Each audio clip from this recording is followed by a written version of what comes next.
Un conseil que j'aimerais vous partager d'expérience, j'ai très souvent trop privilégié la nouveauté d'un outil, d'un nouveau framework, d'un nouveau cadre de fonctionnement, par rapport à l'approfondissement et le travail précis et la maîtrise d'un outil en particulier.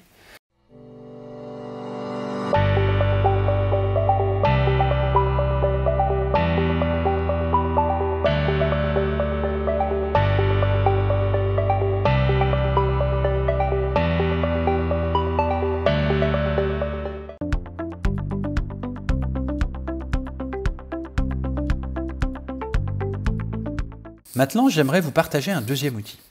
Le deuxième outil, en fait, c'est un benchmark. Alors, comment est-ce que j'effectue mes benchmarks? Beaucoup par les best practices qu'on trouve, comme le SAFe, comme le Scrum. Beaucoup aussi par mes concurrents et frères d'armes, je pourrais dire, qui sont des cabinets de conseil. Alors, comme évidemment, je ne joue pas dans leurs cours, eux, ils ont beaucoup de publications, beaucoup d'éléments qui apportent du contenu. Et j'avais envie de vous partager sur l'agile, car autant sur le Lean, il n'y en avait pas tant que ça.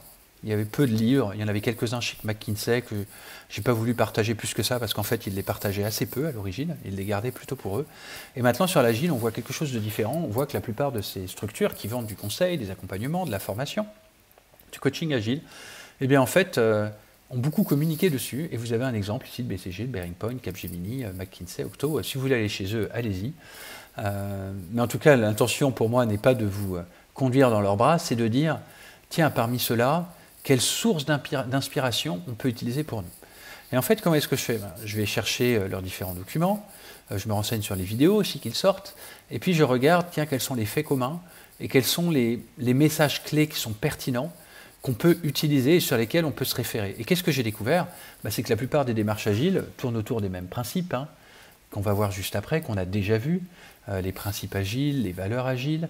Et puis après, ils les déclinent plus ou moins selon certains modèles qui leur sont propres ou qui sont propres, par exemple, à SAFe. Alors voyons ces exemples-là. Tout d'abord, je rappelle le modèle qui, pour moi, synthétise en fait les éléments clés de l'agile. On commence par un pourquoi.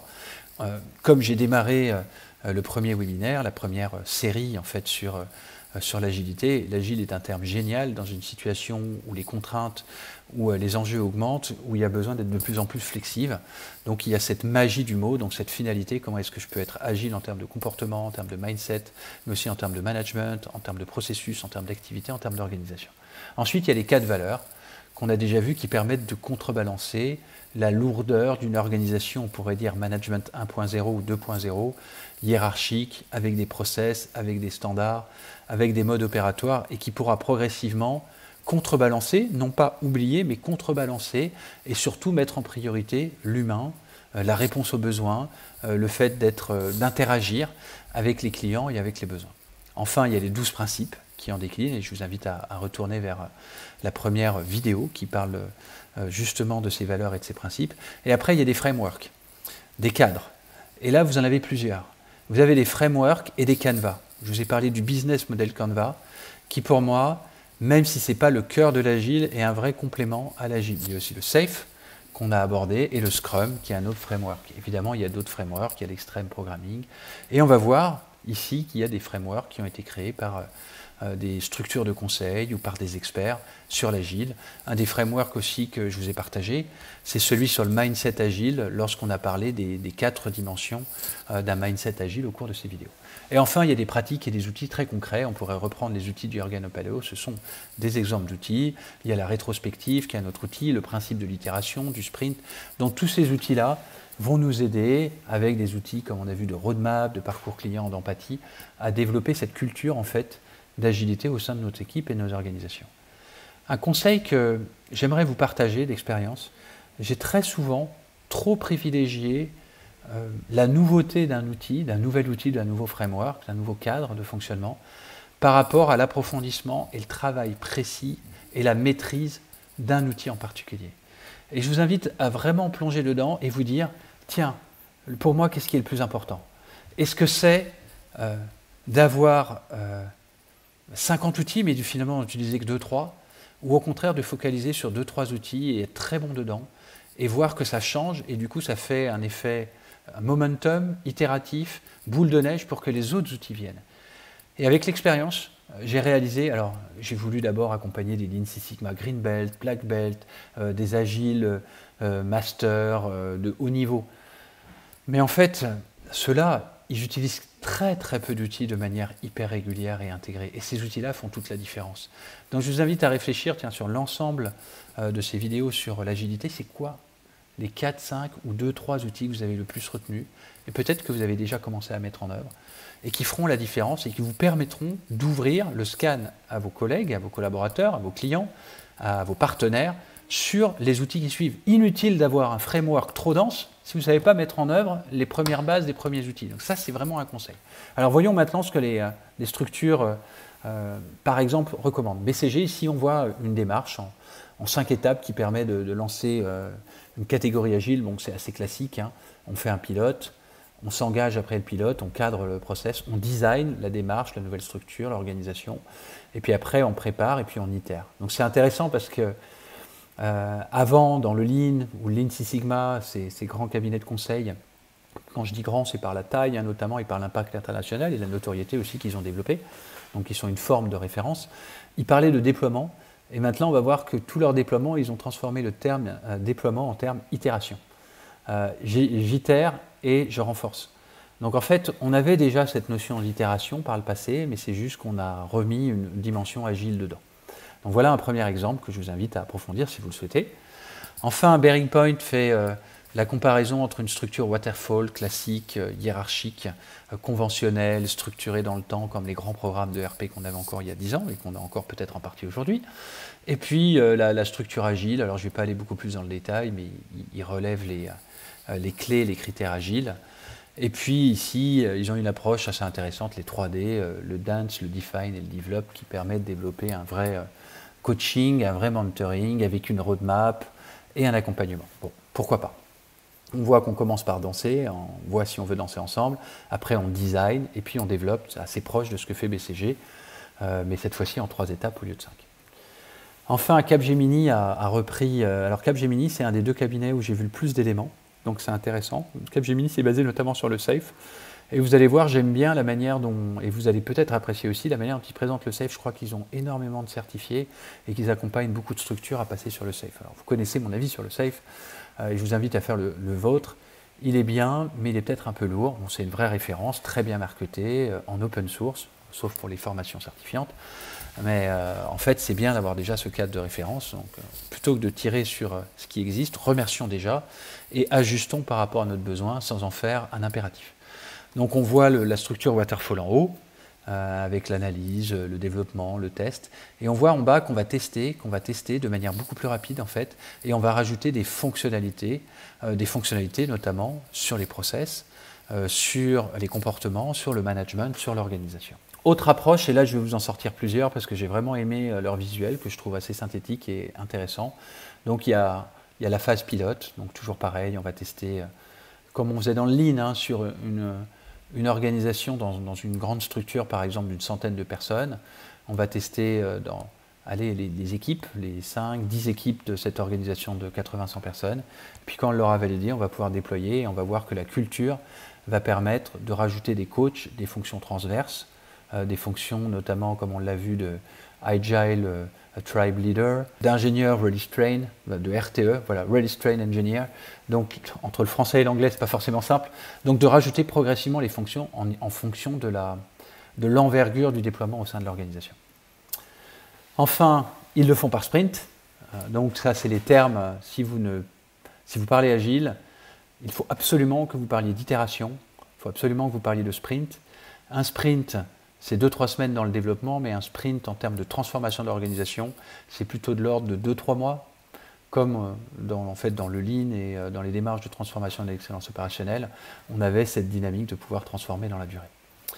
Enfin, un autre schéma ici, qui est très intéressant pour voir, l'agile vient de l'IT, et on le voit bien ici, où est-ce qu'ils ont réussi à le diffuser ailleurs. Et le potentiel, il parle de potentiel, hein. On va voir derrière qu'il donne des informations, il donne quelques exemples.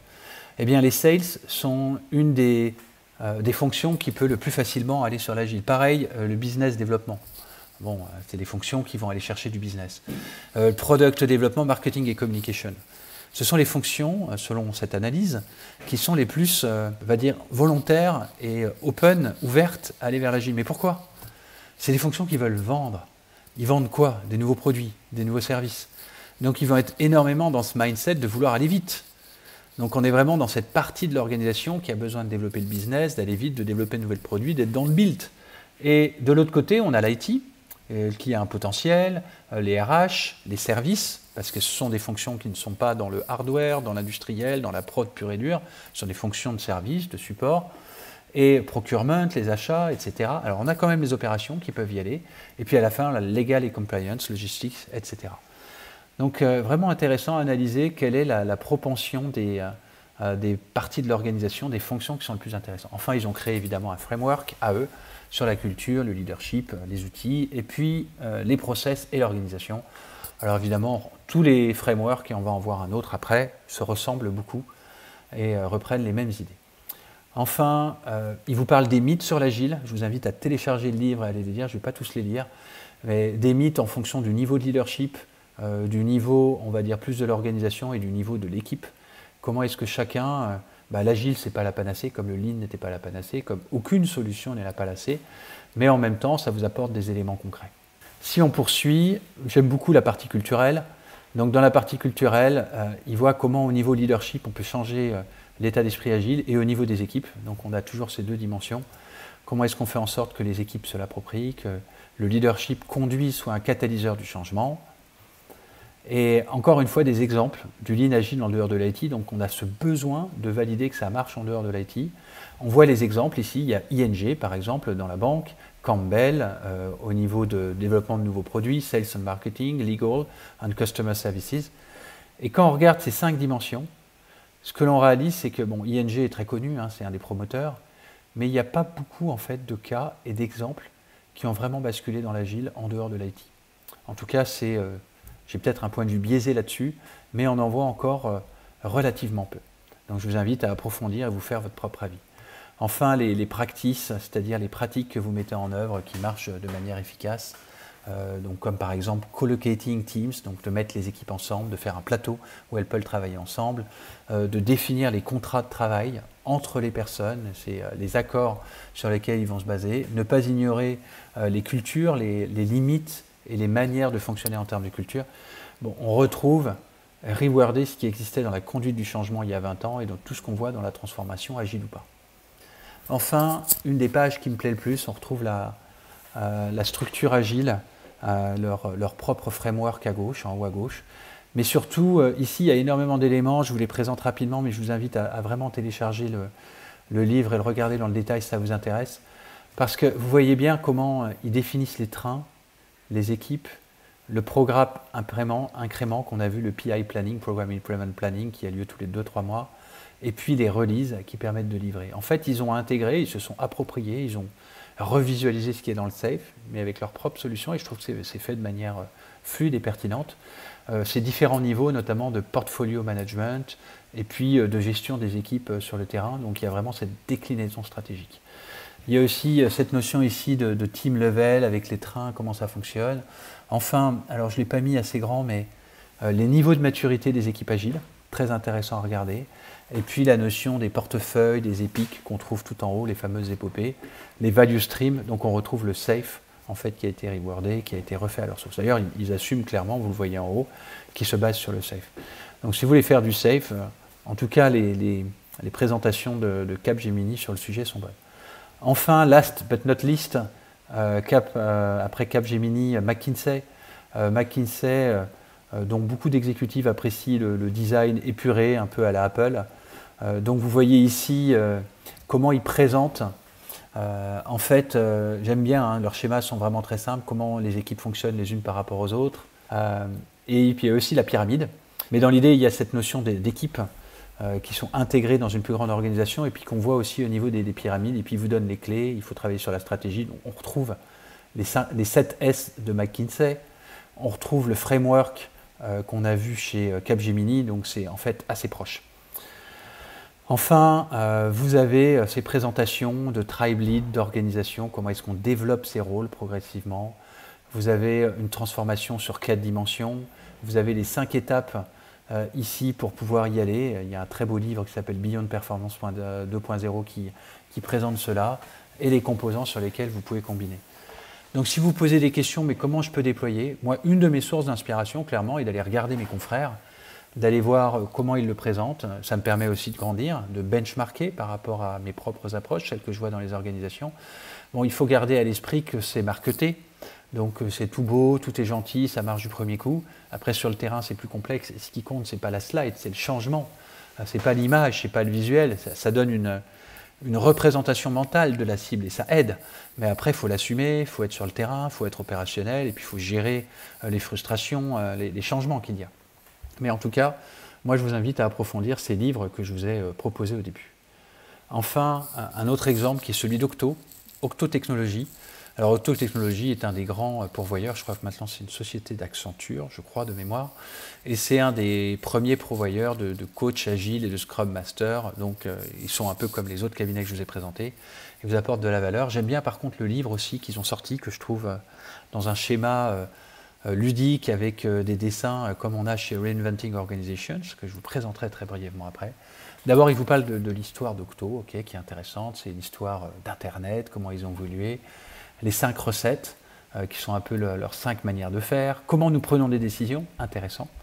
On retrouve des idées du management 3.0, on peut la déléguer, on peut consulter, on peut concerter, c'est un exemple de mise en œuvre, au CODIR, etc.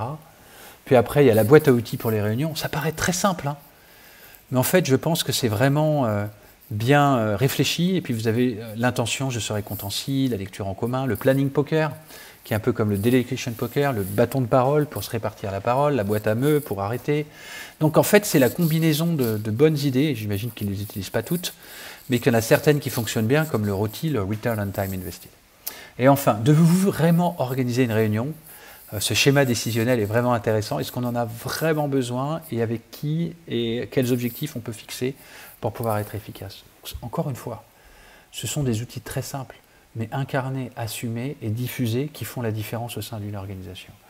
Enfin, tout ça, je ne sais pas si ça vous y a fait penser, je l'ai induit à plusieurs reprises, mais ça me rappelle énormément Reinventing Organizations de Frédéric Laloux, qui a fait un carton il y a 5-6 ans, qui reste toujours d'actualité, même si on en parle beaucoup moins aujourd'hui, qui là aussi proposait des outils très concrets dans son livre Reinventing Organizations, que je vous conseille à voir, parce qu'il n'y a pas grand-chose de nouveau, honnêtement.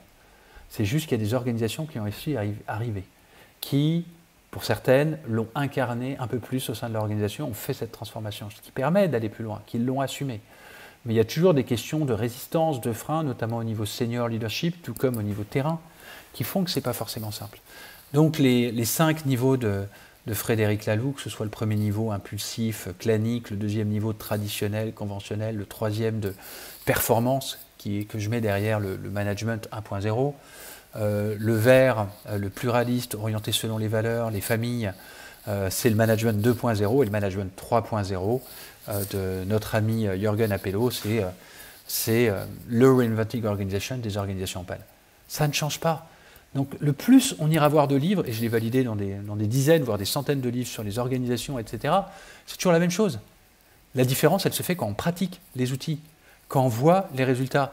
Donc continuez de lire des livres si vous voulez, mais testez surtout, mettez en pratique. Voilà, ça fera la différence. Donc prenez un outil et mettez-le en pratique dans ce qu'on a vu ici. Dans votre équipe agile, inspirez-vous par exemple d'Octo, de Jürgen Appelo et mettez en place le Delegation Poker ou le Planning Poker pour voir, bah, tiens, voilà combien d'estimations, combien de charges, est-ce que tu es d'accord ou pas. À vous de vous les approprier.